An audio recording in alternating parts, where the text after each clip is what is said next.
যুদ্ধ ঘোষণা করে দেয় নাই। আমাদের রাসূলুল্লাহ সাল্লাল্লাহু আলাইহি ওয়াসাল্লামের সিরত ছিল, তিনি যেমনিভাবে কুফফার শক্তির সাথে লড়াই করেছেন, ডায়লগের রাস্তা কিন্তু ছিল। আমরা যেটা মোকাবেলা করছি যে ভারতের জায়গায় থাকুক, চায়নার জায়গায়, আমেরিকা তার জায়গায়, তারা যে ইন্টারফেয়ার করছে, তার অবৈধ যে হস্তক্ষেপগুলো আজকে বিদেশি হস্তক্ষেপ হচ্ছে, আমরা তার বিরোধী। সেই আধিপত্যবাদকে আমরা কখনো মেনে নিব না, কখনো আমরা মেনে নেব না। সেটার বিরুদ্ধে আমাদের অবশ্য কর্মসূচি থাকবে। তবে আমরা তাই বলে আমরা আমাদের ডায়লগের রাস্তা কিন্তু বন্ধ করিনি। এবং আমি আপনাকে একটা রেফারেন্স দিতে চাই, নরেন্দ্র মোদী যেদিন বাংলাদেশে এসেছিলেন 26 তারিখের আগে 25 তারিখ রাত্রে আমি একটি ইংরেজিতে একটি বক্তব্য আমরা দিয়েছিলাম।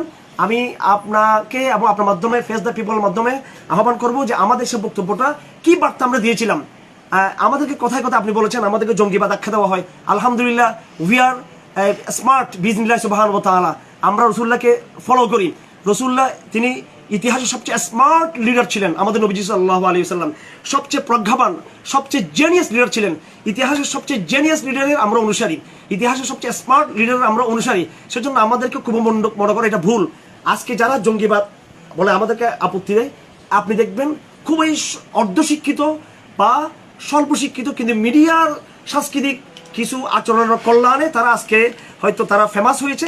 তারা ওই জায়গা থেকে আমাদেরকে বলছে জঙ্গিবাদের আপত্তি কখনো বাংলাদেশের জনগণ থেকে আসেনি। এমনকি আমি এটাও বলতে বাধ্য হচ্ছি, রাষ্ট্রযন্ত্রের পক্ষ থেকেও কিন্তু জঙ্গিবাদের বিরুদ্ধে ওইভাবে কিন্তু অবস্থা, জঙ্গিবাদের যে প্রপাগান্ডা ওইটা কিন্তু ওইভাবে হয়নি, বরং রাষ্ট্রযন্ত্রকে প্রভাবিত করেছে ওই কালচারাল ইসলাম বিদ্বেষী একটি চক্র। তারা রাষ্ট্রযন্ত্রকে তারা প্রভাবিত করেছে, রাষ্ট্রযন্ত্রকে তারা জঙ্গিবাদের টার্মকে ব্যবহার করে তারা আল মোলামাদের বিরুদ্ধে রাষ্ট্রযন্ত্রকে তারা লাগিয়েছে। এখানে আমরা বারবার তাদেরকে তৃতীয় শক্তি হিসেবে চিহ্নিত করতে চাই, যারা জঙ্গিবাদ শব্দকে তারা ইউজ করে থাকে। এখানে আরেকটি কথা বলবো, এই দেশে স্বাধীন হওয়ার পর থেকে আমরা লক্ষ্য করছি যে বিদেশি সংস্কৃতি, বিদেশি টার্মগুলোকে কিভাবে এখানে এস্টাবলিশ করা হচ্ছে। এখানে ধরুন ধর্ষণ, র্যাপ, বারবার বলা হচ্ছে আমরা র্যাপের বিরোধী। র্যাপ মানে তো জোরপূর্বক ধর্ষণ।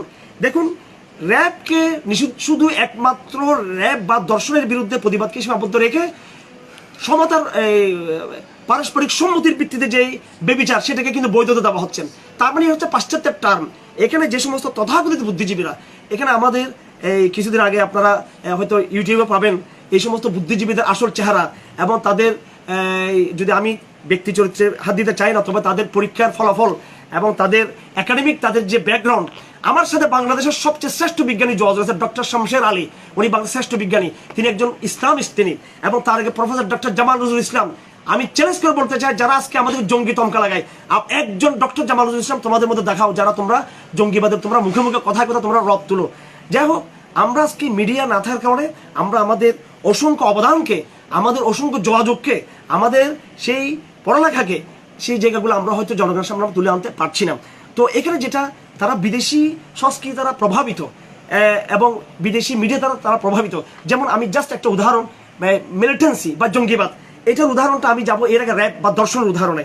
এই দেশে বারবার বলা হয় দর্শন বিরোধিতা, কিন্তু ইসলাম দর্শনের পাশাপাশি বেবিচারকেও, নৈতিক অনৈতিক সম্পর্ককে ইসলাম কিন্তু ইগনোর করে ইসলাম। তো দর্শন কেন বলা হচ্ছে, ওই পাশ্চাত্যের টার্মকে কিন্তু এখানে এস্টাবলিশ করা হচ্ছে। এইভাবে মিলিটেন্সি, সন্ত্রাসবাদ, এই শব্দগুলো, এই জাতীয় বহু শব্দ আছে যেগুলো আমাদের ইয়েতে রয়েছে, এগুলোকে আমরা বলি শব্দ ফাঁদ। এই শব্দ ফাঁদগুলো তৈরি করেছে এই দেশের ইসলাম বিদেশি সেকুলার পাড়া। তারা এগুলো এই দেশে এস্টাবলিশ করে তারা জনগণকে বিভ্রান্ত করতে চায়। আমাদের বয়ান, আমাদের অবস্থান, আমাদের বক্তব্য স্পষ্ট বরাবরই। আমরা আল কোরআনকে লালন করি। কোরআন কারীমে আল্লাহ পাক সুবহানাহু ওয়া তাআলা বিভিন্ন স্থানে, বিভিন্ন জায়গায় ইসলামের যে ইউনিভার্সাল বার্তা, আপনি দেখুন, আমি এখন সময় নেই, আপনি তো আমাকে এটা বাই চান্স আমি কিন্তু সুযোগ পেয়েছি নূর ভাই না থাকার কারণে। কোরআন, জি জি, ইন্টারফেথ তার যে বয়ান দিয়েছে, আন্তধর্মীয় বয়ান দিয়ে ইসলাম, আল কোরআন প্রমাণ করে দিয়েছে যে ইসলাম হচ্ছে একমাত্র ইউনিভার্সাল ওয়ার্ড, এবং সেই ইসলামে সবাইকে আসতে হবে। ইসলামের ইন্টারফেথ সে পাশ্চাত্যের ইন্টারফেথ কিন্তু এক নয়। ইসলাম আল কোরআনিক একটা ইন্টারফেথ আছে, এবং ইসলাম যে একটা ইউনিভার্সাল বার্তা, আমি বলবো এটা একমাত্র ইতিহাসে বিশ্বের সবচেয়ে অসাম্প্রদায়িক শব্দ হচ্ছে আল ইসলাম। সেই ইসলামে ফিরে আসার জন্য আমি আমাদের ওই সমস্ত ভাইদেরকে বলবো যারা আমাদের বিরুদ্ধে জঙ্গিবাদের আঙ্গুল তুলে আমাদের দিকে, রাষ্ট্রকে বলবো সেই ইসলামের দিকে ফিরে আসার জন্য। আজকে যারা মামুল, জি জি, ধন্যবাদ।